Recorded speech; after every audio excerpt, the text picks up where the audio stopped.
এর মধ্যে কিছু অপরাধ আছে, কিছু পাপ আছে, কিছু গুনাহ আছে, যেই গুনাহগুলোর সাজা শুধু আখিরাতেই দেওয়া হবে না, আল্লাহ রাব্বুল আলামিন নগদে দুনিয়াতে ওই পাপিষ্ঠকে বুঝিয়ে দিবেন। ওই পাপের শাস্তি দুনিয়াতেও তাকে পেতে হবে, আখিরাতেরটা তো থাকবেই। এরকম কিছু পাপ এবং অপরাধ কোরআন এবং হাদিসে বর্ণিত হয়েছে। এরকম 10টি পাপ, 10টি অপরাধের কথা আজ আমরা জানবো ইনশাআল্লাহ। এর ভিতরে সর্বপ্রথম, যেই অপরাধ করার শাস্তি শুধু আখিরাতে দেওয়া হবে না, আখিরাতের শাস্তি তো দেওয়া হবেই, দুনিয়াতেই আল্লাহ তাআলা ওই অপরাধীকে এই অপরাধের শাস্তি দিবেন, দিয়ে ছাড়বেন। এর মধ্যে প্রথম যে অপরাধের কথা বলতে চাই তা হলো মা বাবার অবাধ্যতা, মা বাবার নাফরমানি, মা বাবার সাথে বেয়াদবি করা, তাদের অসম্মান অশ্রদ্ধা করা, তাদের অধিকার নষ্ট করা, খর্ব করা। এটা এমন একটা অপরাধ, এই অপরাধের শাস্তি আল্লাহ শুধু আখিরাতে দিবেন তা নয়, ওই নরাধমকে, মা বাবার অবাধ্য এবং নাফরমান সন্তানকে আল্লাহ তাআলা দুনিয়াতে তার এই পাপের প্রায়শ্চিত্ত ভোগ করানো ছাড়া মৃত্যু দিবেন না। এ বিষয়ে মুস্তাদরাক হাকিমের বর্ণিত একটি হাদিস আছে। নবী আলাইহিস সালাম বলেছেন, বাবানি মুআজ্জালানি উকুবাতুহুমা ফিদ দুনিয়া আল বাগয়ু ওয়া উকুকুল ওয়ালিদাইন। মা বাবার নাফরমানি এর শাস্তি দুনিয়াতে নগদ দেওয়া হবে, আখিরাতটা তো আছেই। সেটা কখনো কখনো হতে পারে তার অবাধ্য সন্তানকে দিয়ে তাকে আল্লাহ তাআলা শাস্তি দিবেন, সেটা যেমন হতে পারে। আবার এমনও হতে পারে তার সন্তান নেই কিংবা সন্তানরা অবাধ্য না, আল্লাহ তাআলা তাকে অন্যভাবে অপমান অপদস্থ করে, লাঞ্ছনা দিয়ে, কষ্ট দিয়ে, তার থেকে নেয়ামত ছিনিয়ে নিয়ে কোনো না কোনো ভাবে আল্লাহ তাআলা তাকে শাস্তি দিবেনই দিবেন। তবে হ্যাঁ, যেই কোনো অপরাধের পর যদি কোনো মানুষ আল্লাহর কাছে তওবায়ে নাসুহা করে, খাঁটি অন্তরে তওবা করে, লজ্জিত হয়, মাপ চায়, ফিরে আসে, তার কথা ভিন্ন, আল্লাহ তাআলা তাকে মাফ করবেন। কারোর যদি বাবা মা দুনিয়াতে বেঁচে থাকেন আর বাবা মার প্রতি তার কখনো অশ্রদ্ধা হয়, অসম্মান হয়, বেয়াদবি হয়, তাহলে সেটার প্রায়শ্চিত্ত হলো বাবা মার কাছে মাপ চাওয়া, চোখের পানি ফেলে দিয়ে। যতক্ষণ পর্যন্ত অন্তর থেকে তারা ক্লিয়ারেন্স না দিবেন যে ঠিক আছে তোমার ব্যাপারে আর কোনো দুঃখ আমার অন্তরে নেই, ততক্ষণ পর্যন্ত মা বাবার কাছে ক্ষমা চাইতে থাকা, এটা হলো এই অপরাধের তওবা। এখানে শুধু মুখে আস্তাগফিরুল্লাহ বললে কখনো তওবা হবে না, বরং মা বাবার কাছে মাপ চাইতে হবে। আপনি যদি আপনার স্ত্রী সন্তানদের সামনে, মা বাবার সামনে বেয়াদবি করেন, তাহলে তাদের সামনেই আবার তাদের কাছে মাপ চাইতে হবে। আপনি যদি কারোর সামনে বাবা মাকে অসম্মান করে থাকেন, তাদের কোনো নির্দেশ লঙ্ঘন করে থাকেন, তাচ্ছিল্য প্রদর্শন করে থাকেন, ওই মানুষগুলোর সামনেই আবার আপনাকে প্রায়শ্চিত্ত করতে হবে। এটি হলো মা বাবার কাছে ক্ষমা চাওয়ার পদ্ধতি। আর যারা হতভাগাদের কাতারে পড়ে গেছেন, মা বাবার দুজনেই অথবা দুজনের কোনো একজনকে হারিয়ে ফেলেছেন, এখনো পর্যন্ত তাদের সাথে কৃত অপরাধ এবং জুলুম, অবিচার, যেটা আল্লাহ তাআলা সহ্য করবেন না, সে অপরাধের প্রায়শ্চিত্ত আপনি করতে পারেন নাই, দুনিয়া থেকে চলে গেছেন, তারা কিভাবে প্রায়শ্চিত্ত করবেন? তাদের প্রায়শ্চিত্তের কয়েকটা ধাপ আছে। নাম্বার 1, তারা মা বাবার হয়ে আল্লাহর কাছে অনেক বেশি ইস্তেগফার এবং চোখের পানি ফেলবেন। আল্লাহ, আমার বাবাকে, আমার মাকে আপনি মাফ করে দিন। নামাজ পড়ে পড়ে ভোর রাতে তাহাজ্জুদের সময়, জুমার দিন মাগরিবের আগে, আসরের পরে সূর্যাস্ত যাওয়ার সময়, গুরুত্বপূর্ণ দোয়া কবুলের কিছু সময় আছে, এই সময়গুলোতে হাত তুলে আল্লাহর কাছে চোখের পানি ফেলে মাপ চাইবেন। আল্লাহ, আমার বাবার প্রতি আমি অনেক অনেক অবিচার করেছি, আমার মায়ের প্রতি আমি অনেক অশ্রদ্ধা প্রদর্শন করেছি, যেটা আমার করা উচিত হয়নি। আল্লাহ তাআলা কোরআনে কারিমে তাঁর ইবাদতের নির্দেশের পরেই যার কথা বলেছেন তিনি হলেন মা বাবা। রিদার রব্বি ফি রিদাল ওয়ালিদাইন ওয়া সাখাতুর রব্বি ফি সাখাতিল ওয়ালিদাইন। নবীজি সাল্লাল্লাহু আলাইহি সাল্লাম বলেছেন, কারোর মা বাবা যদি তার উপর সন্তুষ্ট থাকে তো আল্লাহ তার উপর সন্তুষ্ট, আর মা বাবা যদি অসন্তুষ্ট তো আল্লাহ তার উপর অসন্তুষ্ট। মা বাবা হলো মানুষের জান্নাতের দুয়ার, এটাকে ঠিক রাখলে মানুষের জন্য জান্নাতের পথ সুগম হয়। মোহতারাম হাজরিন, এই জন্য কোনো ইমানদার যদি তার মা বাবাকে হারিয়ে ফেলেন, দুজনের কোনো একজন চলে যান, এটা বড় দুর্ভাগ্যের কথা যে জীবদ্দশায় মাপ চাওয়া হয় নাই। প্রায়শ্চিত্ত করার জন্য প্রথম কাজ হলো মা বাবার হয়ে অনেক বেশি বেশি ইস্তিগফার করা, ক্ষমা প্রার্থনা করা, তাদের হয়ে আল্লাহর কাছে আপিল করা, দোয়া করা, আল্লাহ তাদেরকে মাফ করে দিন। এই কাজটি অনেক বেশি পরিমাণে করতে থাকা, দিল থেকে করতে থাকা এক। দ্বিতীয়ত যে কাজটা করতে হবে তা হলো, সহিহ মুসলিমে বর্ণিত একটা হাদিস থেকে আমরা জানতে পারি, নবী আলাইহিস সালাম বলেছেন, কোনো ব্যক্তি তার বাবা মার প্রতি বাধ্যগত হওয়ার, তাদের অনুগত হওয়ার, তাদের প্রতি সদাচরণ করার একটা গুরুত্বপূর্ণ পার্ট এবং অংশ হলো মা বাবার অগোচরে কিংবা তাদের উপস্থিতিতে তাদের যে বন্ধু বান্ধব আছেন, তারা যাদের সাথে উঠা বসা করতেন, তাদের সহপাঠী যারা ছিলেন, সেই মানুষগুলোকে বাবা মার মতো সম্মান করা। ধরুন আপনার বাবা দুনিয়া থেকে চলে গেছেন, বাবার বন্ধু কারা ছিলেন, বাবার সহচর কারা ছিলেন, বাবার একান্ত কাছের কারা ছিলেন। আপনার বাবা বেঁচে থাকতে আপনার ছোট ভাই বোনদেরকে অনেক আদর করতেন, আপনার বাবার অনুপস্থিতিতে আপনি তাদেরকে আদর করলেন। আপনার বাবা বেঁচে থাকতে তার নাতি নাতনিদেরকে অনেক কেয়ার করতেন, তিনি নাই, আজকে আপনি তার হয়ে সেই কাজটা করলেন। আপনার বাবা বেঁচে থাকলে তার বন্ধু বান্ধবদের সম্মান করতেন, স্নেহ করতেন, ভালোবাসা দিতেন, দাওয়াত দিয়ে খাওয়াতেন, আপনি তার অগোচরে সেই কাজটা করলেন। এভাবে আপনার বাবা মা দুনিয়া থেকে চলে যাওয়ার পরও তাদের পক্ষ থেকে এই কাজগুলো করার মাধ্যমে আপনি বিররুল ওয়ালিদাইন বা মা বাবার প্রতি সদাচরণের কাজটা আঞ্জাম দিতে পারবেন। আল্লাহ তাআলা আমাদের সবাইকে মা বাবার সদাচরণকারী, মা বাবার অনুগত সন্তান হওয়ার তৌফিক দান করেন। নবী আলাইহিস সালাম, বিভিন্ন নবী রাসূলগণ কোরআনে কারিমে তাদের বিবরণ এসেছে, তাদের সম্পর্কে আল্লাহ রাব্বুল আলামিন এই সার্টিফিকেট দিয়েছেন। তারা কখনো কখনো আল্লাহর কাছে দোয়া করেছেন যেন তারা মা বাবার প্রতি সদাচরণকারী হন। এটা খুব সহজ বিষয় না। অনেক বদমেজাজ সন্তান আছে, অনেক কুলাঙ্গার সন্তান আছে যে বাবা মার প্রতি তারা অশ্রদ্ধা প্রদর্শন করে। বাবা মা ত্রুটি করতে পারে, বিচ্ছুতি করতে পারে, তারাও যদি অন্যায় করে সন্তানের প্রতি তাদেরও বিচার হবে, কিন্তু সন্তান হিসাবে আপনার চেষ্টা থাকবে বাবা মার সামনে কখনো অশ্রদ্ধা হয়, অসম্মান হয় এমন কোনো কাজ না করা।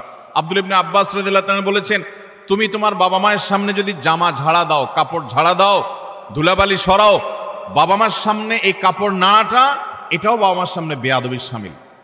আল্লাহর জমিনে কারোর সামনে যদি তুমি সবচেয়ে বেশি কাচুমুচু করতে হয়, সে হলো তোমার বাবা মা। তোমার সবচেয়ে বেশি বিনয়ের হকদার যদি কেউ থাকে আল্লাহর জমিনে, তিনি হলেন তোমার বাবা মা।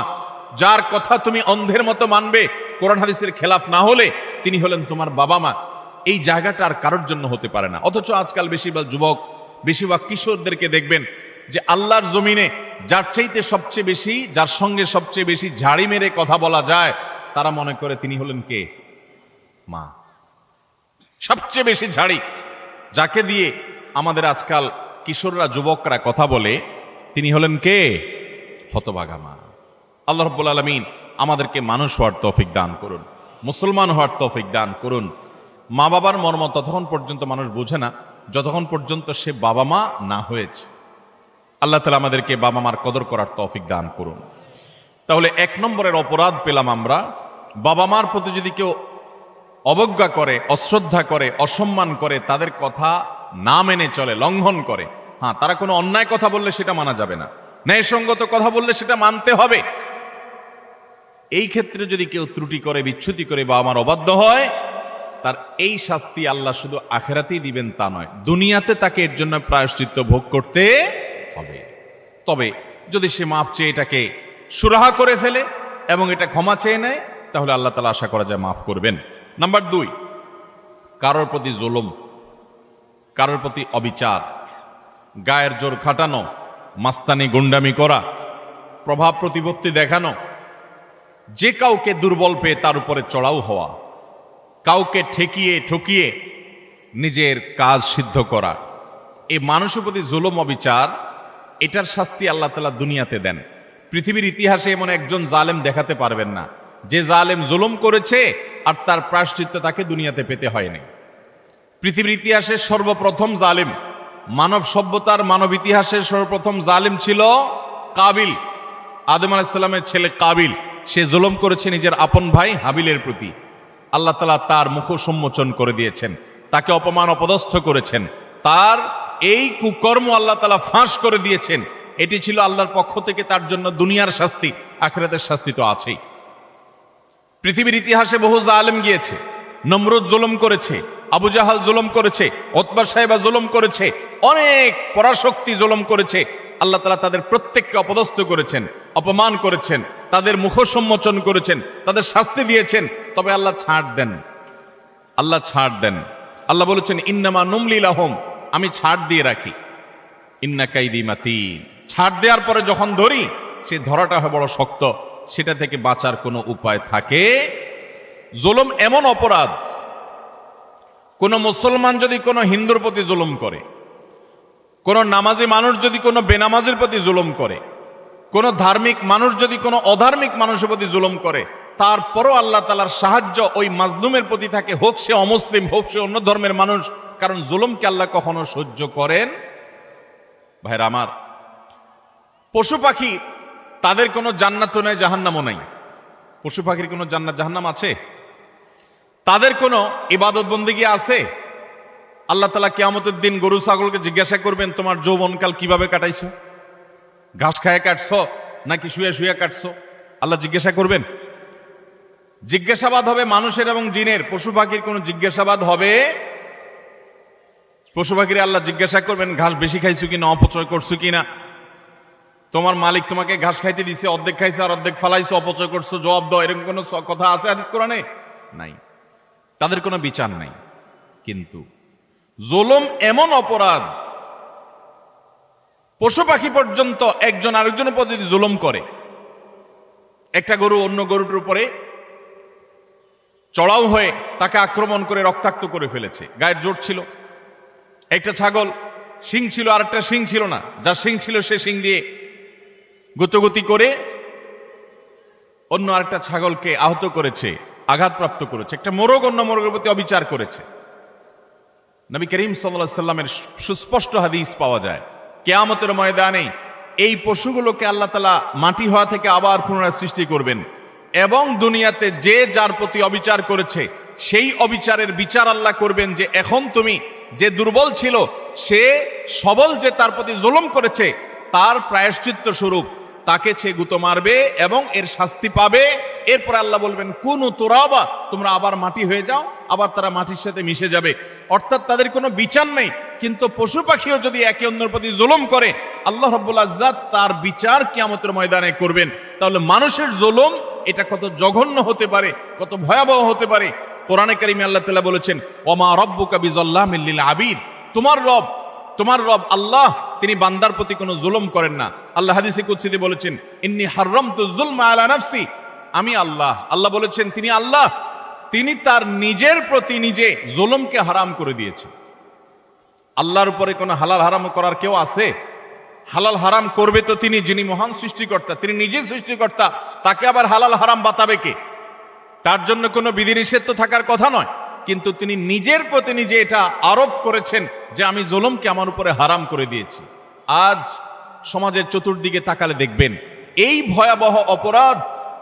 আমরা অনেকে নামাজ কালাম পড়ছি, মুখে হয়তো দাড়িও আছে, আমি হয়তো নিজেকে মুসলমান দাবিও করছি, আমি হয়তো তাসবিহ তিলাওয়াতও করছি, অথচ আমি একজন রিকশাওয়ালাকে দুর্বল পেয়ে জুলুম করছি। আমি হয়তো অধীনস্থ কর্মচারীকে দুর্বল পেয়ে জুলুম করছি। আমি হয়তো আমার চাইতে আরেকজন একটু কম ক্ষমতা সম্পন্ন তাকে পেয়ে আমি চড়াও হচ্ছি। আমি হয়তো আমার মালিক অনুপস্থিত আছে, এই দুর্বলতায় আমি তার সম্পদের প্রতি জুলুম করছি, তার কাজ ফাঁকি দিয়ে জুলুম করছি। এভাবে চতুর্দিকে দেখবেন জুলুমের এক মহোৎসব চলছে। আল্লাহ রাব্বুল আলামিন কোরআনে কারিমে পরিষ্কারভাবে জানিয়েছেন যে জুলুম যদি কেউ করে, এই জুলুম চুল পরিমাণও যদি করা হয়, এর বিচার আল্লাহ তাআলা করবেন। আখিরাতে শুধু বিচার হবে তা নয়। আমরা যে হাদিসটি আবু দাউদ এবং তিরমিজিতে পাই, সেই হাদিসে নবী সাল্লাল্লাহু আলাইহি ওয়াসাল্লাম বলেছেন, মা মিন যামবিন আজদারু আন ইউআজ্জিলাল্লাহু লিসাহিবিহি আল উকুবা ফিদ দুনিয়া মা মা ইয়াদখিরুহু ফিল আখিরাহ মিসলাল বাগয়ি ওয়া কাতিআতির রাহম। জুলুম এবং অবিচার যদি কেউ করে, তো এর শাস্তি আখিরাতে যা আল্লাহ রেখেছেন তা তো হবেই, দুনিয়াতে নগদ শাস্তি ভোগ করা ছাড়া মানুষ পা নাড়াতে পারবে না। একজন জালিম দেখাতে পারবেন না যে জালিম জুলুম করতে করতে হাসতে হাসতে দুনিয়া থেকে চলে গেছে, তার ভেতরে ত্রাস সৃষ্টি হয়েছে, কোনো না কোনো ভাবে আল্লাহ তাআলা তার জীবনটাকে জীবন্ত জাহান্নাম করেছেন, অথবা অপমান অপদস্থ করেছেন, বা ভেতরে ভেতরে শাস্তি দিয়েছেন। এই শাস্তি ভোগ করা ছাড়া কোনো জালিম যেতে পারে না। এই জন্য ভাইরা আমার, কারোর প্রতি যদি জুলুম হয়, বিশেষ করে আমাদের তরুণ বন্ধুদেরকে আমরা বলি যে কয়েকজন বন্ধু যখন একসাথ হন, শরীরের মধ্যে একটা ভাবসাব চলে আসে। কয়েকজন কলেজে পড়ুয়া বন্ধু, আজকাল কলেজে পড়া লাগে না, এখন কিশোর গ্যাং বাইর হইছে, পুস্কে পুস্কে 4-5 জন একসাথে হয়ে গেলেই মাস্তান হয়ে যায়, ঠিক না ঠিক? 4-5 জন একসাথে হলে শরীরে একটা ভাবসাব চলে আসে। একা একা যদি চায়ের দোকানে যান, তো আস্তে করে খুব নরম সুরে বলেন, মামু 1 কাপ চা দেন। আর যখন 4-5 জন 6-7 জন একসাথে যান, তো শরীরে ভাব চলে আসে। একবারে বেশি 2বার যদি ডাকা লাগে ওই টি বয়কে, ওই কর্মচারী বেচারাকে, তখন তার দিকে তেড়ে যান, শক্ত কথা বলেন, জোরে আওয়াজ করেন, ভাবখানা এমন যে আপনি কি হুনুরু হয়ে গেছেন। গাড়িতে উঠেছেন, বাসে উঠেছেন, কয়েকজন মিলে উঠেছেন, তো মনে হচ্ছে যে কিছু একটা বাসে উঠে গেছে, কোনো একটা হাইওয়ান জন্তু উঠে গেছে, এরকম একটা ভাবচক্কর, ঠিক না ভাই? ঠিক ভাইরা আমার, কয়েকজন মিলে শক্ত আছেন, একজন রিক্সাওয়ালা হয়তো 10 টাকার জায়গায় 15 টাকা চাইছে, 1 টাকাও দিলেন না, পুরো টাকা না দিয়ে চলে গেছেন, বেচারা ফেলফেল করে চেয়ে আছে, কিছু বলার ক্ষমতা নাই। মনে রাখবেন, এর সবগুলো আল্লাহর খাতায় লেখা হচ্ছে। একটি পাপ এমন নাই, একটি জুলুম নাই যে জুলুম আল্লাহর খাতায় লেখা হচ্ছে না। নবী করিম সাল্লাল্লাহু আলাইহি ওয়াসাল্লাম সেজন্য বলেছেন, সেদিন আসার আগে নিজেদের এই সকল মামলাগুলোকে নিষ্পত্তি করে ফেলো, মানুষের অধিকারগুলো দিয়ে ফেলো, যাদের প্রতি জুলুম করেছো মাপ চেয়ে সেগুলোকে ক্ষমা চেয়ে সবগুলাকে চূড়ান্তভাবে নিষ্পত্তি করে ফেলো। যেদিন এগুলোর বিচার যখন আল্লাহ শুরু করবেন তখন কাউকে ছাড় দিবেন না। নবী সাল্লাল্লাহু আলাইহি ওয়াসাল্লাম বলেছেন, আতাদরুনা মানিল মুফলিস, তোমরা কি জানো সবচেয়ে বড় ভিখারিকে, অভাবীকে? সাহাবীরা বলেছেন, আল মুফলিসু ফিনা মান লা দিনারাহু ওয়া লা দিরহামা। হে আল্লাহর রাসূল, আমাদের মধ্যে যার টাকা পয়সা নাই সেই তো অভাবী, আমরা জানি। নবীজি সাল্লাল্লাহু আলাইহি ওয়াসাল্লাম বলেছেন, আরে সেই অভাবী আসল অভাবী না, আসল অভাবীর পরিচয় তাহলে শুনো। একটা লোক দুনিয়াতে অনেক কোরআন তেলাওয়াত করেছে, অনেক তাসবিহ জপেছে, অনেক হজ উমরা করেছে, অনেক বেশি ইবাদত বন্দেগী করেছে, অনেক নফল নামাজ পড়েছে, নফল রোজা রেখেছে, অনেক দান সাদাকা করেছে, অনেক ভালো কথা মানুষকে শুনিয়েছে, অনেক মাহফিলে সে গিয়েছে, অনেক ভালো কাজে সহযোগিতা করেছে, হাজী সাহেব গাজী সাহেব হয়েছে, সবই ঠিক আছে। কিন্তু এত বিশাল পরিমাণ আমলের পাহাড় নিয়ে আল্লাহর কাছে তিনি হাজির হয়েছেন। তার আশা, এত আমল করে আসছি, জান্নাত আমার ঠেকাবে কে? কিন্তু দেখা গেল দুনিয়াতে তার জীবদ্দশায়, কৈশোর বয়সে, যৌবনে, প্রাপ্তবয়স্কে, বৃদ্ধ বয়স্কে, বিভিন্ন পর্যায়ে এসে সে কখনো কাউ প্রতি অত্যাচার করেছে, অবিচার করেছে, কাউকে ঘাট ধাক্কা দিয়েছে, কাউকে একটা ঘুষি দিয়েছে, কাউকে একটা গালি দিয়েছে, কাউ প্রতি অবিচার করেছে, কারোর প্রতি জুলুম করেছে, কখনো কাজের বুয়ার প্রতি করেছে, কখনো ড্রাইভারের প্রতি করেছে, কখনো অধীনস্থের প্রতি করেছে, কখনো আপন ভাইয়ের প্রতি করেছে, কখনো আপন বোনের প্রতি করেছে, কখনো নিজের স্ত্রীর প্রতি করেছে, কখনো হয়তো সন্তানের প্রতি করেছে, নানামুখী মানুষের প্রতি জুলুম করেছে। এই জুলুমগুলোর যাদের প্রতি করা হয়েছে, কিয়ামতের ময়দানে এই লোক যখন আমলের পাহাড় নিয়ে জান্নাতে যাওয়ার জন্য মুছে তাও দিবে, সমস্ত পাওনাদার হাজির হয়ে আল্লাহর কাছে বলবে, আল্লাহ, এই ব্যক্তি যে আজ জান্নাতে যাওয়ার জন্য প্রস্তুতি গ্রহণ করছে, এই লোক সে আমাদের অধিকার নষ্ট করেছে, আমাকে একটি আঘাত করেছে, আমি দুর্বল ছিলাম, হয়তো রিকশাওয়ালা, কিছু বলতে পারি নাই। আপনি তো আহকামুল হাকিমিন, আজ বিচার দিবসেতে বিচার হবে, দুনিয়াতে আমি বিচার পাই নাই, আজকে আমি বিচার চাই। আল্লাহ তাআলা তখন ওই ব্যক্তিকে আল্লাহ রাব্বুল আলামিন তখন বলবেন, এখন বিচার হলো, তুমি যে আমলের পাহাড় নিয়ে এসেছো সেখান থেকে কিছু আমল সওয়াব তাকে দিয়ে দাও, কিছু সওয়াব তাকে দিয়ে দাও, তোমার কাজের প্রায়শ্চিত্ত হবে। তাকে আল্লাহ তাআলা বিদায় করবেন, নিষ্পত্তি করবেন। আরেকজন হাজির, এভাবে একে একে যত পাওনাদার তার কাছে হবে, সমস্ত পাওনাদারদের পাওনা দিতে দিতে তার আমল যা নিয়ে এসেছে এ আমলের সকল সওয়াব ফুরিয়ে যাবে, শেষ। কিন্তু পাওনাদার তখনও আছে। এবার পাওনাদারদের পাওনা নিষ্পত্তি করবার জন্য আল্লাহ তাআলা পাওনাদারদের পাপের বোঝা তার মাথায় একটু একটু করে, তার অপরাধের অনুপাত হারে আল্লাহ তাআলা দিতে দিতে পাপের বোঝা মাথায় নিয়ে, আমল তো সওয়াব তো এর আগেই শেষ পাওনাদারকে দিয়ে, এবার পাওনাদারদের পাপের বোঝা মাথায় নিয়ে সে জাহান্নামে নিক্ষিপ্ত হবে। নবী সাল্লাল্লাহু আলাইহি ওয়াসাল্লাম বলেছেন, ওই লোকের মতো ভিখারি, তার মতো অসহায়, তার মতো অভাবী, তার মতো কপাল পোড়া আল্লাহর জমিনে আর কেউ হবে না। সেই অভাব যেন আমাদের না হয়। এজন্য ভাইরা আমার, দুনিয়ার জীবনে আমার কারোর প্রতি যেন কোনো জুলুম না হয়, কোনো অবিচার না হয়, গায়ের জোর যেন আমি না দেখাই। আল্লাহ যেন আমাকে মনুষ্যত্ব, এটা যেন আমার মধ্যে অর্জন করতে পারে। বিশেষ করে তরুণ এবং কিশোর বন্ধুরা, বয়সের কিছু পাগলামো আছে, বয়সের কারণে শরীরে কিছু গরম ভাব আসে, খবরদার, কারোর প্রতি যদি কখনো রাগ করেও ফেলেন, অবিচার করেও ফেলেন, শয়তানের প্ররোচনায় পড়ে সাথে সাথে তার কাছে মাপ চেয়ে নেবেন, নিষ্পত্তি করে ফেলবেন, এটা রেখে দিবেন না। কারণ আল্লাহর খাতায় প্রত্যেকটা অপরাধ লিপিবদ্ধ হবে। এটা তো আখিরাতের কথা। আজ আমরা যেটি বলছি তা হলো, নবী করিম সাল্লাল্লাহু আলাইহি ওয়াসাল্লাম বলেছেন, আখিরাতের যে শাস্তির কথাটা তো আছেই, কিন্তু কারোর প্রতি যদি কেউ জুলুম করে, দুনিয়াতে আল্লাহ রাব্বুল আলামিন তাকে সেই জুলুমের শাস্তি, প্রায়শ্চিত্ত তাকে দিবেন, এর মুখোমুখি তাকে হতেই হবে। আল্লাহ তাআলা আমাদেরকে জুলুমের মতো এই পাপ অপরাধ থেকে বেঁচে থাকার তৌফিক দান করুন। 3 এবং 4 এবং 5 এই তিনটি আরেকটি হাদিসে এসেছে। 3 নম্বর হলো আত্মীয়তার সম্পর্ক ছিন্ন করা, 4 নম্বর হলো কথায় কথায় মিথ্যা কথা বলা, এবং 5 নম্বর হলো আমানতের খেয়ানত করা। কেউ টাকা রেখেছে, আপনি মেরে দিলেন, কারোর কাছ থেকে বাকি নিয়েছেন, আর ওই লোকের চেহারাও মারালেন না, সামনেও গেলেন না, কারোর কাছ থেকে হাওলাত নিয়েছেন, এরপর তার মোবাইল নম্বরই ব্লক করে ফেললেন। কেউ আপনাকে কোনো কথা বলছে কারোর কাছে না বলতে আপনি সবার কাছে বলে বেড়ালেন। কারোর কোনো গোপন তথ্য আছে, এটা ফাঁস করে দিলেন। এরকম যত প্রকার আমানতের খেয়ানত আছে, এই সবগুলোর কারণে আল্লাহ তাআলা দুনিয়াতে নগদ শাস্তি দিবেন। তাহলে 3 নম্বর হলো আত্মীয়তার সম্পর্ক ছিন্ন করা, 4 নম্বর হলো মিথ্যা, 5 নম্বর হলো খেয়ানত, আমানত নষ্ট করা।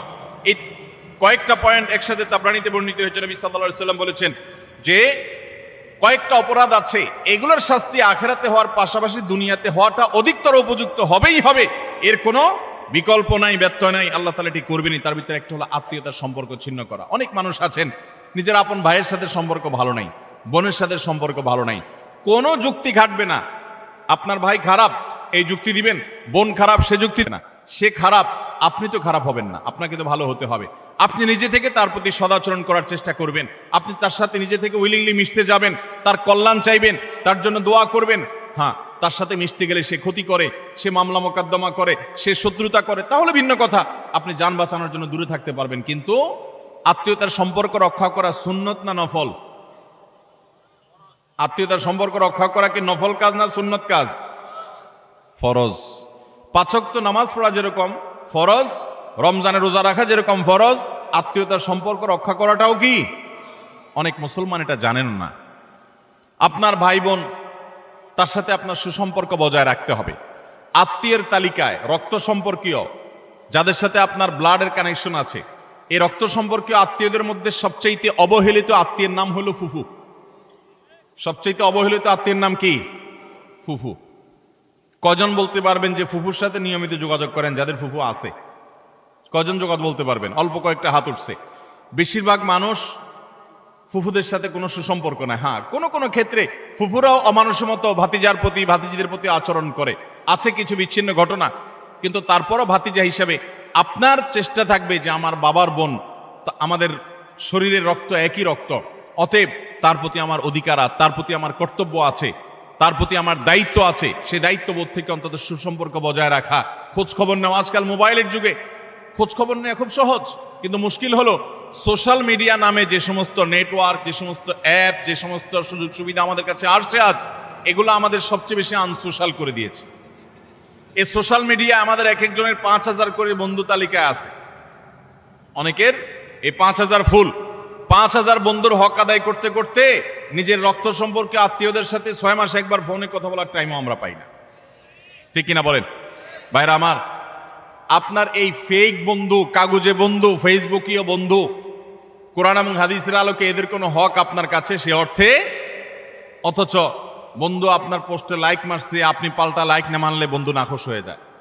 এই জন্য ঘুরে ঘুরে তার ওয়ালে গিয়া লাইক মারা লাগে। বন্ধু আপনার পোস্টে কমেন্ট করছে, আপনি কমেন্ট না করলে, রিপ্লাই না দিলে সে নাখোশ হয়ে জন্য রিপ্লাই দেওয়া লাগে। মেসেঞ্জারে নক করছে, রিপ্লাই দেওয়া লাগে। এই 5,000 এই সমস্ত কাগজে বন্ধু আর ফেসবুকীয় বন্ধুর হক আদায় করতে গিয়ে আসল আপন যারা, তাদেরকে আজকাল আমরা ভুলে গেছি। আল্লাহ তাআলা আমাদেরকে আত্মীয় স্বজনের হক আদায় করার তৌফিক দান করুন।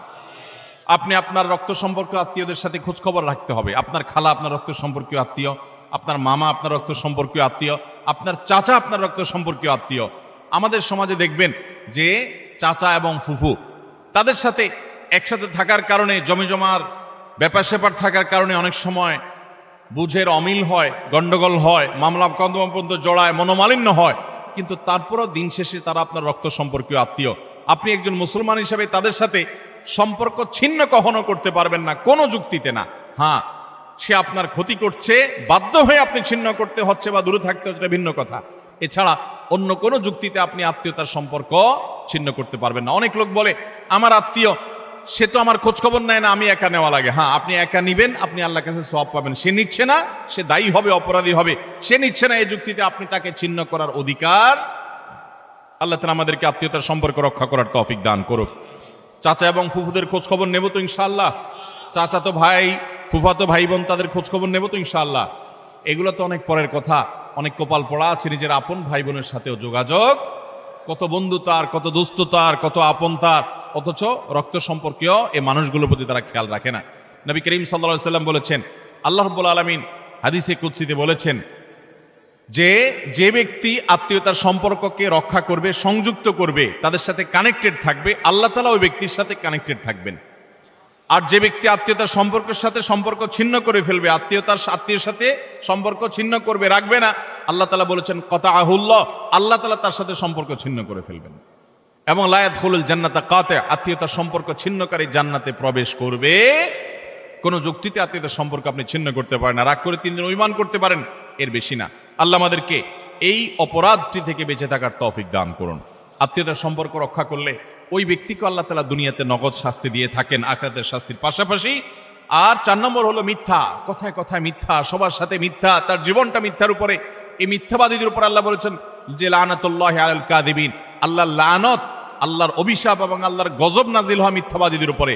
এজন্য ইমানদার কখনো কথায় কথায় মিথ্যা বলতে পারে। 5 নম্বর হলো খেয়ানত, যেটা বললাম যে আমানতের খেয়ানত, অর্থের দিক থেকে খেয়ানত, কথার দিক থেকে খেয়ানত, বিভিন্ন দিক থেকে খেয়ানত। আপনি কারোর কোনো কিছু নকল করলেন। ফেসবুকে আজকাল যে খেয়ানত হয় সেটা হলো একজনের লেখা কপি করে এনে আপনার ওয়ালে সুন্দর করে পোস্ট করে দিলেন, সবাই আপনাকে বাহবা দিল, ভাই মাশাআল্লাহ আপনি তো সুন্দর লেখেন, দেখা যায় আসলে আপনি এটা চুরি করে আনছেন আরেকজনেরটা। এটা হলো খেয়ানত, এটা হলো আমানতের। এখন আজকাল তো বই পুস্তকেই হয় ডাইরেক্ট, অথচ এই খেয়ানত ফেসবুকেও পোলাপান করতে এখন বড় বড় শিক্ষাবিদরা বই পুস্তকেই এই আকাম করছেন। অতএব এই সমস্ত খেয়ানত, এটা কোনো মুসলমানের চরিত্র হতে পারে? মুসলমান কখনো এই 2 নম্বরই করবে। অতএব আমানত আমরা রক্ষা করব তো ইনশাআল্লাহ। নবী সাল্লাল্লাহু আলাইহি ওয়াসাল্লাম বলেছেন ইযা হাদ্দাসার রাজুলু ফালতাফাতা ফাহিয়া আমানা, তোমার সাথে কেউ কথা বলেছে, কথা বলার পর সে সেখান থেকে সরে গেছে, সাথে সাথে ওই কথাটা তোমার কাছে আল্লাহর পক্ষ থেকে আমানত হয়ে গেছে। এই আমানত রক্ষা করার চেষ্টা করব তো ইনশাআল্লাহ। আপনার কাছে কেউ এখান থেকে কোনো কথা বলেছে, আপনার কাছে হোয়াটসঅ্যাপে একটা মেসেজ পাঠাইছি, কয়দিন পর পরই দেখবেন ফেসবুকে প্রায় সময় দেখবেন যে স্ক্রিনশট আউট হয়ে গেছে, হয় কি হয় না? স্ক্রিনশট কি হয়ে গেছে? এটা প্রচার হয়ে গেছে। আপনার সাথে এখান থেকেও আলাপ করেছে, আপনি তার কোনো দুর্বল দিক পাইছেন, কোনো কারণে শত্রুতা উদ্ধার করা দরকার, আপনার সাথে সে একান্তের আলাপচারী থাকে, আপনি ফেসবুকে প্রচার করে দিলেন। এটা আমানতের খেয়ানত, এটা মানুষের প্রাইভেসি লঙ্ঘন। ইসলাম মানুষের প্রাইভেসিকে এত গুরুত্ব দেয় যে কেউ যদি কারোর বাড়িতে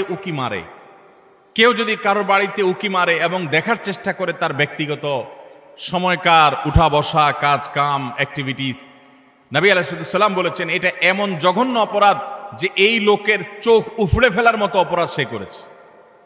আজকাল দেখবেন প্রায় সময় অমুকের আইডি হ্যাক করেছে, অমুক আইডি হ্যাক করে সেখান থেকে তার ব্যক্তিগত সব তথ্য সে ফাঁস করেছে, এটা করেছে সেটা করেছে। কেউ কারোর মোবাইল ফাইলে ঘাটাঘাটি করে তার ব্যক্তিগত জিনিসপত্র ঘাটাঘাটি শুরু করে। এগুলো সবগুলো আমানতের খেয়ানত। আমাদের কথা, আমাদের কাজ, আমাদের টাকা, আমাদের পয়সা, লেনদেন সবকিছুতে আমানতদারিতা দেখাতে হবে। আমানতের খেয়ানত যারা করে, আপনি কাউকে আমানতের খেয়ানত করবেন, আল্লাহ তাআলা আপনাকে এই পরিস্থিতির মুখোমুখি করবেন। বিদায় এ ধরনের গুনাহ থেকে আমরা বেঁচে থাকবো ইনশাআল্লাহ। নাম্বার 6, কোন মুসলমানকে অপমান করা। আমাদের যুবকদের কাছে আজকাল সবচাইতে প্রিয়, সবচেয়ে পছন্দের পাপ হলো এটা। যে পাপটা করতে আমাদের যুব সমাজ সবচেয়ে বেশি মজা পায়, স্বাদ পায়, এনজয় করে, রসিয়ে রসিয়ে যে পাপটা করে আমাদের যুবক বন্ধুরা, সেটা হলো কাউকে অসম্মান করা, অপমান করা। দেখবেন 2-4 জন বন্ধু মিলে আরেকজনকে নিয়ে টিজ করছে, আরেকজনকে নিয়ে উত্ত্যক্ত করছে, আরেকজনকে নিয়ে বাজে কথাবার্তা বলছে। এমনকি আপনার ইউনিভার্সিটিগুলোতে আমরা প্রায় সময় দেখি যে কি হয়ে থাকে, র্যাগিং এর শিকার হয় ছোট ভাইয়েরা, জুনিয়ররা, এবং এটাকে তারা মনে করছে তাদের অধিকার। মানুষ যখন অসভ্য হয়ে যায়, পশুদের মধ্যে এই কালচার নাই যে একে অন্যকে অপমান করে তারা এরকম অসভ্যের মতো আনন্দ উৎসব করে, এটা তাদের মধ্যে পর্যন্ত নেই। আল্লাহ তাআলা সেজন্য এই মানুষগুলোর সম্পর্কে বলেছেন উলাইকা কাল আনআমি বাল হুম আদাল, যাদের হিতাহিত জ্ঞান নেই, ভালো মন্দ পরখ করার মতো ক্ষমতা নেই, অন্যায় করে আবার সে উল্লাস করে, ফুর্তি করে, এই মানুষগুলো চতুষ্পদ জন্তুর চাইতে আরো খারাপ, কারণ চতুষ্পদ জন্তু এত খারাপ হতে পারে না। অতএব আমাদের যুবক বন্ধুরা, কোনোদিন কাউকে অপমান করে, কাউকে কষ্ট দিয়ে, কাউকে আঘাত করে, আসেন 4-5 বন্ধু একসাথে, এক বেচারা একা একা যাচ্ছে, তাকে নিয়ে হাসাহাসি করলেন, ঠাট্টা মশকরা করলেন, ইয়ারকি ফাজলামতি করলেন, তাকে অপমান করলেন, তাকে অপদস্থ করলেন, তাকে বেইজ্জত করলেন, অথচ এটা তার জন্য কষ্টের, এটা তার জন্য বেদনার, এটা তার জন্য যন্ত্রণার। আপনি যে মানুষ হয়ে থাকেন, আপনি যে মুসলমান হয়ে থাকেন, তো আপনার হাসি তামাশার নামে, বন্ধু বান্ধবের সাথে আড্ডার নামে আপনি কখনোই অপকর্ম করতে পারেন?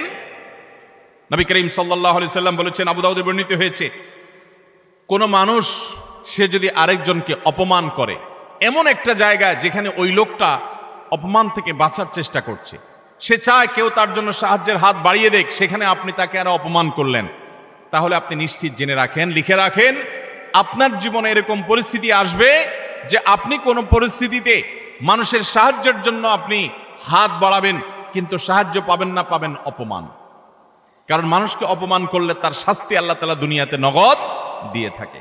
আল্লাহ তাআলা এই অপরাধ থেকে, এই গুনাহ থেকে আমাদেরকে বেঁচে থাকার তৌফিক দান করুন। ভাইরা আমার, ভালো মুসলমান হওয়ার জন্য ভালো মানুষ হতে হবে।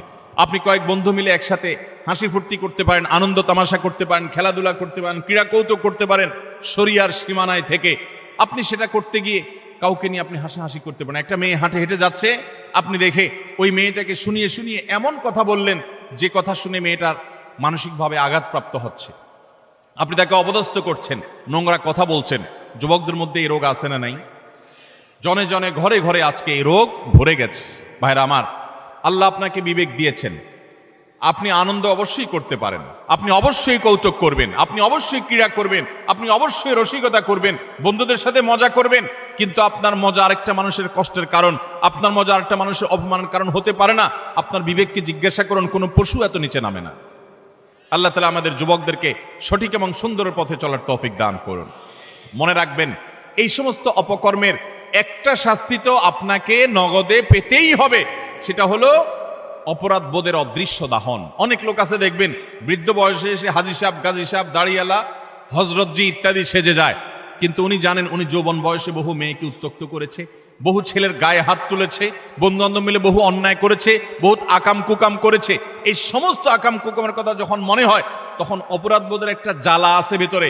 সে নিজেকে নিজে জানে যে আমি কত খারাপ ছিলাম, এই যন্ত্রণায় সে ভুগতে থাকে। আর যারা যৌবনকালে এই সমস্ত অন্যায় এবং পাপাচার থেকে বেঁচে থেকে তাদের যৌবনকে পরিচ্ছন্ন করে, পড়াশোনা করে, কেরিয়ার গড়ে তোলে, সামাজিক কর্মকাণ্ড করে, বন্ধু বান্ধব মিলে ক্রীড়া কৌতুক করে, শরিয়ার সীমানার মধ্যে থেকে কারোর প্রতি অবিচার অন্যায় করে না, তাদের এই জীবনের সবচেয়ে নগদ আল্লাহ তাআলার পক্ষ থেকে যে পুরস্কার আছে, তাহলে মানসিকভাবে সে ফিল করে যে আমি অন্যায় করি নাই, আমি অবিচার করি নাই, আমি যৌবন বয়সে ভালো কিছু কাজ করতে পেরেছি। আল্লাহ আমাদেরকে যৌবনকালে ভালো কোনো কাজ করার তৌফিক দান করুন। আমরা এই সমস্ত অনাচার থেকে বেঁচে থাকবো তো ইনশাআল্লাহ। আজকাল যুবকদেরকে দেখবেন, প্রায় সময় দেখবেন রোস্টিং ভিডিও বানায়। ভিডিওর নাম কি? Roasting video. রোস্টিং ভিডিও মানে কি? একজনকে রোস্ট করে। এতদিন আমরা শুনছি মুরগি রোস্ট করে, এখন পোলাপান কি রোস্ট করে? মানুষ রোস্ট করে। একটা মানুষের হয়তো কোনো ভুল হয়েছে, তার ভুল হলে অবশ্যই তার সমালোচনা হতে পারে, যৌক্তিক সমালোচনা হতে পারে, ভুল সংশোধন হতে পারে, ভুল শুধরানো হতে পারে। কিন্তু ভিডিও বানায়া তার চরিত্র হনন, তার ব্যক্তিগত বিষয় এসে তুলে এনে তাকে একেবারে মুরগিরে যেরকম রোস্ট করে, তার গোষ্ঠী উদ্ধার করার নাম হলো রোস্টিং ভিডিও। আমরা কোন সভ্যতায় বসবাস করছি? যুবকদের কাছে এই জিনিসগুলো খুব এনজয় করার মতো বিষয়। এগুলো দেখে আমরা অনেকে খুব হাসি, আমরা খুব আনন্দ পাই, খুব মজা পাই। আমাদের রুচি নষ্ট হয়ে গেছে। ভাইরা আমার, একজন মানুষ আরেকজন মানুষকে নিয়ে চরম অপমানকর কোনো কাজ কখনো করা, এটা কখনো সভ্য মানুষের কাজ হতে, এটা কখনো মুসলমানের কাজ হতে পারে। আল্লাহ তাআলা আমাকে আপনাকে এরকম সচেতন দায়িত্বশীল মুসলমান হওয়ার তৌফিক দান করুন। আমরা কোনো মানুষকে অপমান করব, আমরা কোনো মানুষকে কষ্ট দেব।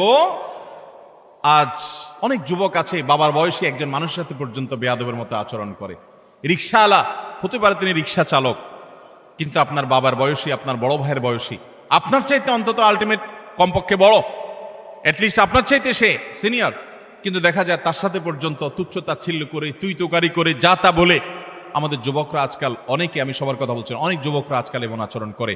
আল্লাহ রাব্বুল আলামিন এই সমস্ত উদ্ভ্রান্তের জীবন, এই সমস্ত উচ্ছৃঙ্খলতার জীবন পরিহার করে আমাদেরকে সুন্দর জীবন যাপন করার তৌফিক দান করুন। ভাইরা আমার, একটা সুস্থ বিবেক অনেক বড় নেয়ামত, যে বিবেকের রাডারে ধরা পড়বে যে এটা অন্যায়, এটা ন্যায়। আমার কোনো বন্ধু একটা অপকর্ম করছে, আমি বুঝতে পারলাম আমার রাডারে ধরা পড়েছে এটা অন্যায়, আমি প্রতিবাদ করব, ওই বন্ধুকে প্রয়োজনে ত্যাগ করব, আমি একজন ভালো বন্ধু গ্রহণ করব। চেষ্টা করা যাবে না ইনশাআল্লাহ? যৌবনকাল বারবার আসবে না ভাইরা। যৌবনের যে পাগলামি, যৌবনের যে উচ্ছলতা, যৌবনের যে উন্মাদনা, আল্লাহর শপথ করে বলছি এটা চিরকাল থাকবে? থাকবে না, এটা চলে যাবে। কি করেছেন সে জিনিসটা কিন্তু ঠিকই থেকে যাবে, আপনার কর্মটা ঠিকই থেকে যাবে। যৌবনের এই সময়টা চলে যাবে, কিন্তু যৌবনকালে যা যা করেছেন এই সবগুলো আপনার আমল নামা যেমন লেখা থাকবে, আপনার স্মৃতিতেও থাকবে। আমল নামার কারণে আপনার আখিরাতের শাস্তি হবে, আর স্মৃতিতে থাকার কারণে আপনার পরবর্তী বয়সে আপনাকে অপরাধ বোধের অদৃশ্য দাহনে আপনাকে জ্বালাতে থাকবে, অস্থিরতা আপনার মধ্যে কাজ করতে থাকবে। অতএব যৌবনকালে এবং যে কোনো বয়সে আমরা কোনো মানুষকে অপমান অপদস্থ করব। কোনো মানুষ বিপদে পড়েছে, হয়ে গেছে তার দ্বারা একটা কোনো সমস্যা, আপনি চান্স পেয়ে এবার তার 14 গোষ্ঠী উদ্ধার করা শুরু করলেন না ভাই। এই সময় হাত বাড়িয়ে দেন, পারলে তাকে সাহায্য করেন।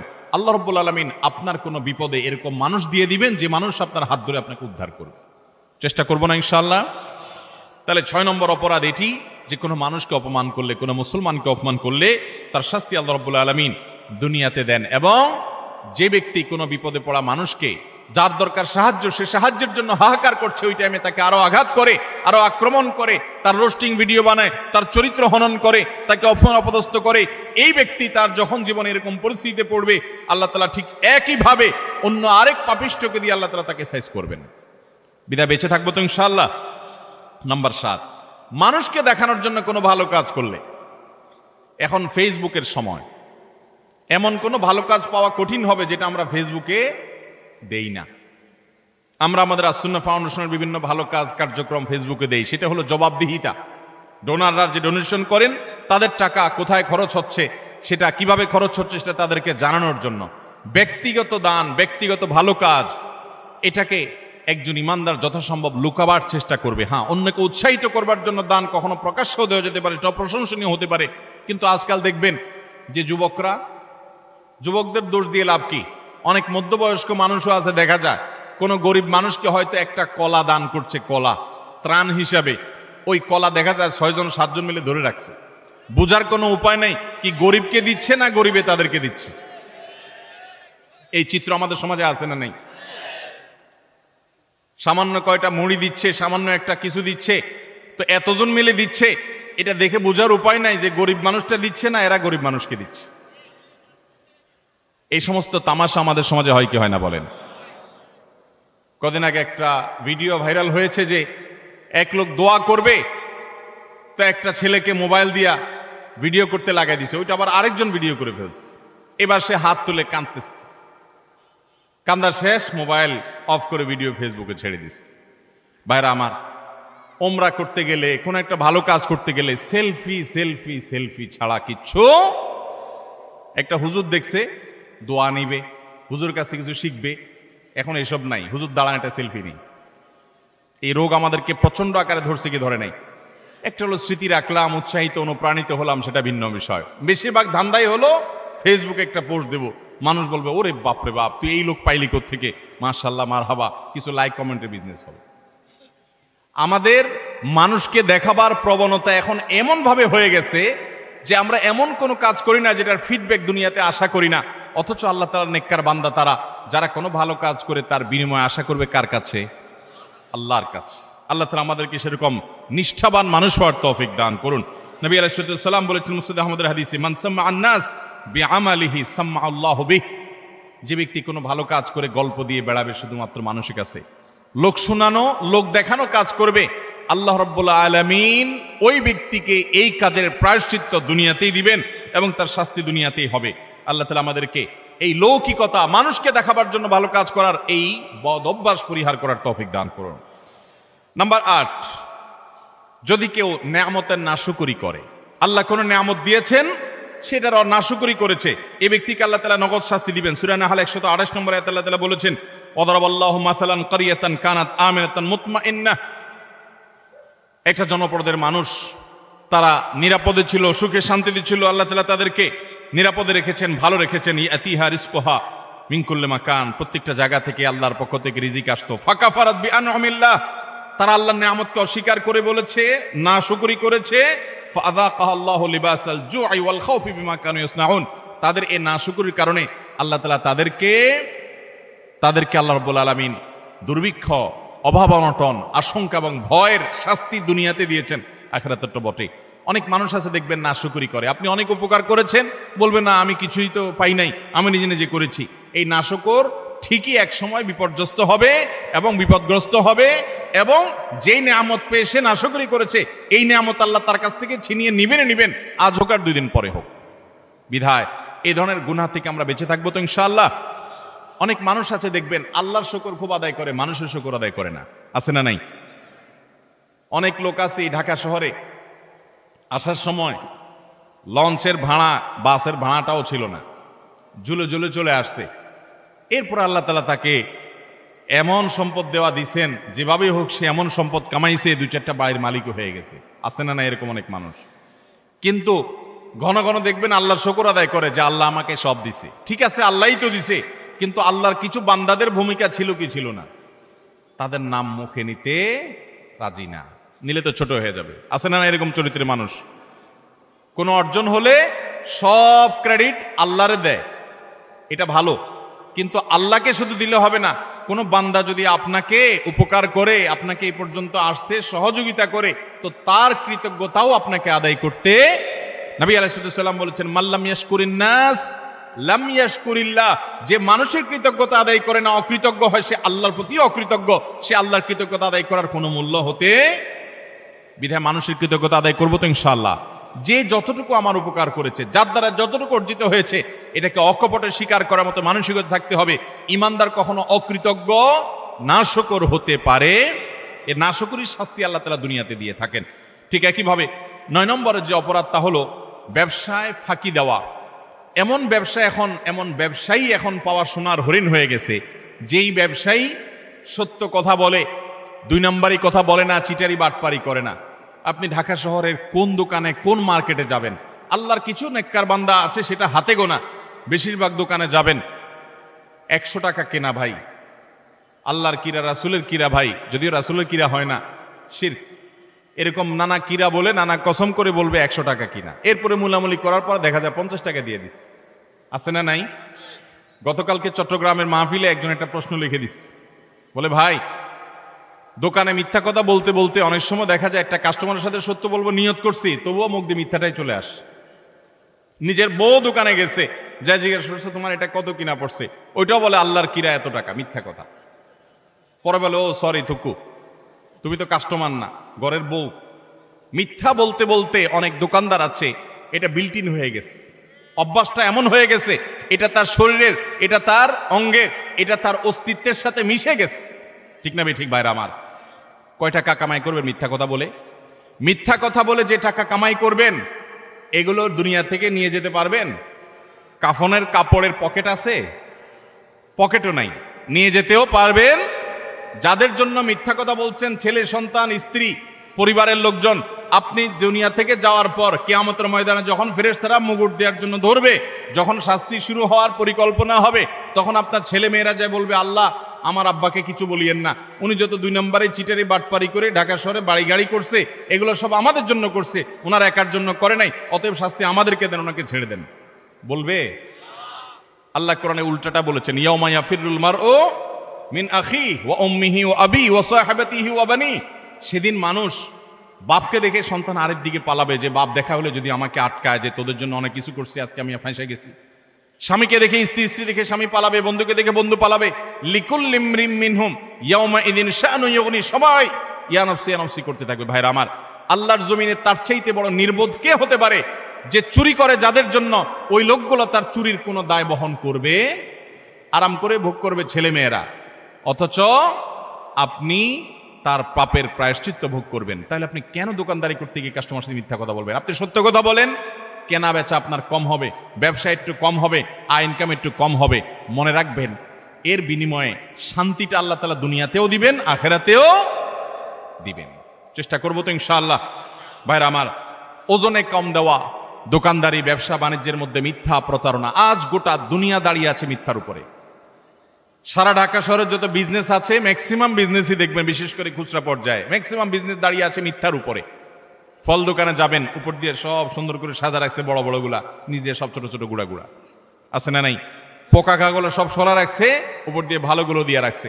নবী করিম সাল্লাল্লাহু আলাইহি সাল্লাম একবার বাজারে গেলেন, গিয়ে দেখলেন যে এক লোক গমের স্তূপ নিয়ে বসে আছে, গম বিক্রি করছে। নবী করিম সাল্লাল্লাহু আলাইহি সাল্লাম ফিল্ড ভিজিটে গেলেন, সরাসরি মদিনা রাষ্ট্রনায়ক তিনি গিয়ে সোজা হাত ঢুকিয়ে দিলেন গমের ভিতরে, স্তূপের ভিতরে।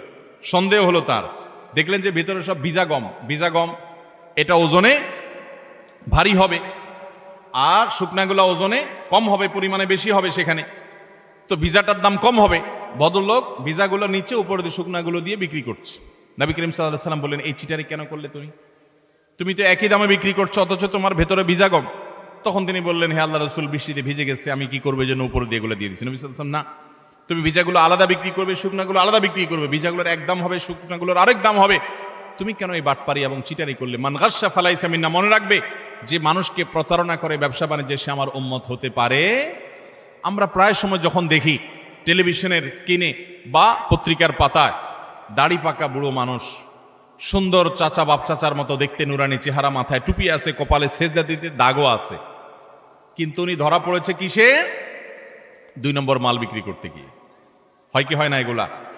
আমাদের অনেক মুসলমান মনে করে ইসলাম হলো নামাজ রোজার নাম। শুধুমাত্র ভাইরা আমার, ইসলাম নামাজ রোজার নাম যেমন, ঠিক এমনি ভাবে আমার লেনদেন, কায় কারবার, বেচা কিনা, ব্যবসা বাণিজ্য, সেখানেও সততার পরিচয় দেওয়া। অনেকে বলে, ভাই এরকম সততার পরিচয় দিতে গেলে আজকাল আর ভাত জুটবে না। ভাত জোটার দরকার নাই, চিড়া জোটক। ইমানদার কখনো নীতিতে ছাড় দিতে পারে। সততার সাথে চলবো তো ইনশাআল্লাহ। শুআয়ব আলাইহিস সালামের জাতি, তারা ব্যবসা বাণিজ্যে এরকম 2 নম্বরই করতো। আল্লাহর গজব তাদের উপরে নাজিল হয়েছে। এই উম্মত কিয়ামতের আগ পর্যন্ত আল্লাহর গণগজব আসবে না, ধ্বংস করবে না। নবী সাল্লাল্লাহু আলাইহি ওয়াসাল্লাম দোয়া করে গেছেন যেন এটা না আসে। কিন্তু এইরকম পাপের পাপিষ্ঠ অপরাধী খারাপ ব্যবসায়ী, তাদেরকে আল্লাহ দুনিয়াতে নগদ শাস্তি দিবেন। অন্য কোনো শাস্তি হোক আর না হোক, ওই যে ভেতরকার যে অদৃশ্য দাহন, জ্বালা, যন্ত্রণা, এটা আল্লাহ তাআলা দিবেন। অনেকে দেখবেন যে পারিবারিকভাবে অশান্তির সাগরে হাবুডুবু খাচ্ছে, কিন্তু আপনি দেখবেন উপর দিয়ে গাড়ি বাড়ি, ফিটফাট বেড, চাকচিক্যময় জীবন। আল্লাহ তাআলা আমাদেরকে এই ধরনের অপরাধ থেকে বেঁচে থাকার তৌফিক দান করুন। নাম্বার 10, যে কোনো সাধারণ কুফরি, আল্লাহর প্রতি অবিশ্বাস, পাপাচার, এগুলোর কারণেও আল্লাহ তাআলা দুনিয়াতে নগদ একটা শাস্তি দেন। মিনিমাম একটা শাস্তি হয়, সেটা হলো মানসিক অশান্তি এবং ডিপ্রেশন। আপনারা প্রায় দেখবেন গোটা পৃথিবীতে সবচেয়ে বেশি আত্মহত্যা করে তারা যারা কোনো ধর্মে বিশ্বাসী না। সবচেয়ে বেশি আত্মহত্যা করে যারা কোনো ধর্মে বিশ্বাসী। এটা আমার কথা না, এটা বিশ্ব স্বাস্থ্য সংস্থার বিভিন্ন কয়েক বছরের জরিপ মিলিয়ে রব্বি আল্লাহ নামে একটা গ্রন্থ অনেকগুলো ভাষায় অনুদিত হয়েছে রিয়াদ থেকে। এর বাংলা অনুবাদ আমি করেছিলাম। সেখানে একটা গ্রাফ তারা তুলে এনেছেন। বিশ্ব স্বাস্থ্য সংস্থার জরিপের আলোকে কয়েক বছরের জরিপ দেখানো হয়েছে, সারা পৃথিবীতে তুলনামূলকভাবে আত্মহত্যার পরিমাণ, প্রবণতা সবচেয়ে কম যাদের মধ্যে, তারা হলো মুসলমানরা। কারণ কি জানেন? মুসলমান যদি দেয়ালে পিঠ থেকে যায়, সে জানে উপরে আল্লাহ আছেন, তার একটা আস্থার জায়গা থাকে, ভরসার জায়গা থাকে। আর যার আল্লাহর প্রতি বিশ্বাস না, সে বলে ও স্যাড, ব্যাড, শেষ। আফসোস করা ছাড়া তার কিছু আর থাকে। যালিকা বিআন্নাল্লাহা মাওলাল্লাযীনা আমানু ওয়া আন্নাল কাফিরিনা লা মাওলা লাহুম। আল্লাহ হলেন ঈমানদারদের অভিভাবক, আর কাফেরদের কোনো অভিভাবক থাকে। অতএব ভাইরা আমার, যে কোনো পাপের একটা নগদ শাস্তি হলো মানসিক অশান্তি, মানসিক যন্ত্রণা। আপনি দেখবেন যারা আত্মহত্যা করে মারা যায়, প্রায় সময় দেখবেন, এই যে কিছুদিন আগে, গত বছর সম্ভবত, একজন প্রতিষ্ঠিত একজন নায়ক, তার শ্বশুর আত্মহত্যা করে মারা গেলেন। কিসের অভাব বলেন? টাকা আছে, পয়সা আছে, গাড়ি আছে, হ্যাঁ কিছু দেনা হয়েছেন, কিছু পেরেশানি হয়েছে, এটা তো অনেক গরিব মানুষের হয়, অনেক ইমানদারের হয়। কিন্তু বেশিরভাগ ক্ষেত্রে দেখবেন ডিপ্রেশন, আর ডিপ্রেশন ছাড়া কিছু নাই। ঘুম আসে না, মদ খাওয়া ছাড়া ঘুম আসে না, ওষুধ খাওয়া ছাড়া ঘুম আসে না। অথচ ভোগের যত উপকরণ সব তার হাতের কাছে আছে, মদের বোতলও তার কাছে আছে, নর্তকীও তার সামনে আছে, অন্যায়, পাপাচার এবং উচ্ছলতা, এটা করার যত মাধ্যম আছে সব তার হাতের কাছে আছে, কিন্তু শান্তি জিনিসটা নাই। মানসিক শান্তি জিনিসটা আল্লাহ রাব্বুল আলামিন কোরআনে কারিমে বলেছেন, আলা বিযিক্রিল্লাহি তাতমাইন্নুল, আল্লাহর জিকির, আল্লাহর আনুগত্যের মধ্যে প্রশান্তি আসে। ভাইরা আমার, সালাহাতু সঙ্গে বুদি দিল খারাস, আজ মুদে এক জামানা খাকে বাস। পাপ বহুত করেছেন, পাপে মজা আছে আমি জানি। জেনা করেছেন, মাদকের দিকে হাত বাড়িয়েছেন, অন্যায় অনাচার করেছেন, অবৈধ পথে কামাই করেছেন, অনেক টাকা পয়সা করেছেন, কিছু স্বাদ পেয়েছেন আমি জানি। আজ মোদে এক জামানা খাকে বাস। আসুন এবার একটু ভিন্ন স্বাদ আস্বাদন করি। আল্লাহর বাধ্যগত হয়ে, আল্লাহর নাফরমানি ছেড়ে দিয়ে আল্লাহর গোলামের জীবন কিছুদিন পরীক্ষামূলক করে দেখেন, এটার যে স্বাদ দুনিয়াতে ভোগের জীবনে, সেই স্বাদ কখনো পাওয়া যায়? আল্লাহ আমাদের সবাইকে আল্লাহর সমস্ত নাফরমানি থেকে বেঁচে থাকার তৌফিক দান করুন।